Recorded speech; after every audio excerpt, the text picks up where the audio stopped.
Rahmanir-Rahim. Assalamu alaikum. Dear students, this is your online class of international relations. Today is 19th of December 2020 and the under discussion topic is national interest. And dear students, you all know that today's lecture is the continuation of yesterday. Now let's start our today's lecture. Come to the point, dear students.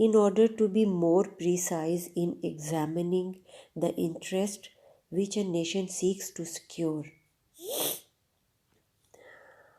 Thomas W. Robinson presents a six-fold classification of interests which nations try to secure.